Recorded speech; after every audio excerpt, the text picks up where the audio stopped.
pessoal? Hoje a gente vai falar de argolinha. Quem já está habituado, já passou pelas dificuldades de comprar e encontrar o tamanho das argolas. Mas para quem está começando, sempre gera um pouquinho de dúvida, principalmente em relação à forma como essas medidas se apresentam nos sites, tá?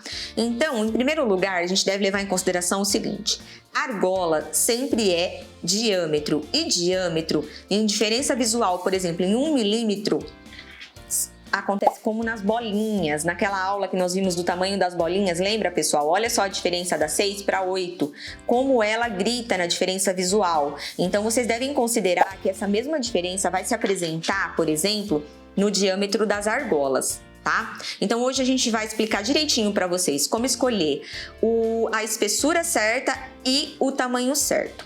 A primeira dica que eu dou é: se possível, vá até a categoria de folhados à prata, que a argolinha é mais em conta, e compra um pacotinho de cada medida, corta uma tirinha de cartolina, cola uma de cada e escreve a medida. Por quê? Isso vai facilitar suas compras futuras e, principalmente, quando você está trabalhando, vai facilitar você identificar qual argola vai se adaptar melhor ao seu trabalho.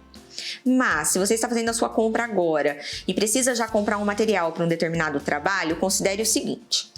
Primeiro, a primeira medida refere-se ao diâmetro da argola, ou seja, o tamanho dela, tá? E a segunda é a espessura do fio, ou seja, se ela é mais ou menos espessa, tá? Então, é a espessura. Eu não sei se dá para ver direito porque elas são bem pequenininhas, né?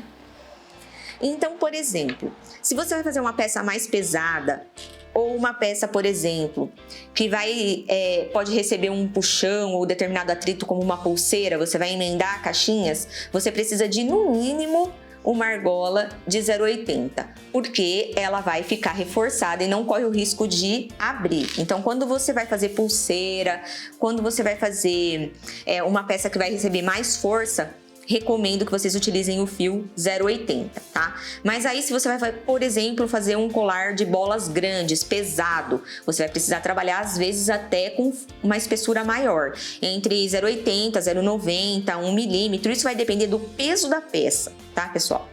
Aí, por exemplo, a 0,70 é muito utilizada, então para correntinha folhada, peças levinhas, ela é bem tranquila, ela trava bem e você não vai ter dificuldade. E, por exemplo, para pendurar um brinco como esse aqui, né? A gente colocou aqui na caixinha e pendurou na base. Essa argolinha aqui é a de 4,5, tá? Ela fica bem delicada, dá maleabilidade na peça e trava tranquilamente. Ela tem 0,70 de espessura. Então, vai usar em brinco, em corrente levinha? Pode usar de 0,70. E quanto aos tamanhos, por exemplo, as pequenininhas de 4, 4,5, você vai usar o quê? Para fixar um fecho, para emendar uma pulseirinha, porque elas ficam imperceptíveis, né? E vai usar muito também para fazer brinco, quando você precisar emendar, por exemplo. Porque se você colocar uma argola muito grande, pode dar um efeito visual um pouco grosseiro, né? E as argolas maiores também. Às vezes a pessoa quer fazer uma pulseira e quer dar mais espaço entre as peças, então vai utilizar a argola maior.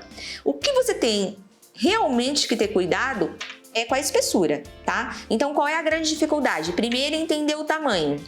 E segundo, as espessuras. Então, primeira medida, tamanho. Segunda medida, espessura, tá? Então, dependendo da força que o teu produto vai receber, dependendo do atrito que ele vai ter, você considere as argolas mais espessas. Basicamente, era isso que eu queria explicar para vocês. As argolas abertas, geralmente, são maleáveis, ela vem com essa abertura, você vai manusear com alicate, vai travar. Essa não é uma aula ensinando a utilizar a argola, ela vai entrar no segundo módulo do curso, é só para apresentar para vocês as argolas e sanar algumas dúvidas em relação às espessuras e tamanhos, tá? E no site a gente também tem a argolinha elo de chapa, que é a chata, tá? Ela é uma argolinha de chatinha, você pode usar para pendurar, para fazer efeito de penduricalho, você pode usar de entremeio entre as bolinhas, para dar aquele efeito de brilho, né? E a elo também, que é a mesma coisa. O pessoal usa muito para pendurar, para fazer penduricalho, charmezinho e entre as bolinhas, tá? Para dar brilho entre as bolinhas na pulseira, no colar. Então, ela é muito utilizada de entremeio, essa argola. Mas a mais utilizada mesmo é a argola aberta. No folhado, raramente a gente encontra argola soldada, porque a argola ela é feita do fio, tá? E aí, para pôr um ponto de solda nela, além dela ficar um pouco grosseira, ela encarece muito. Então, o pessoal trabalha mais com a argola aberta. Mas se você travar direitinho, você não vai ter problema. Então, eu espero que eu tenha elucidado essa questão para vocês. Lembrem-se que no e-mail que está aparecendo na tela agora, vocês podem mandar as principais dúvidas e a gente vai responder através do canal, ok? Quem ainda não se inscreveu, se inscreve lá no canal para poder tirar as dúvidas e ter acesso às novas aulas. Um abraço e até mais!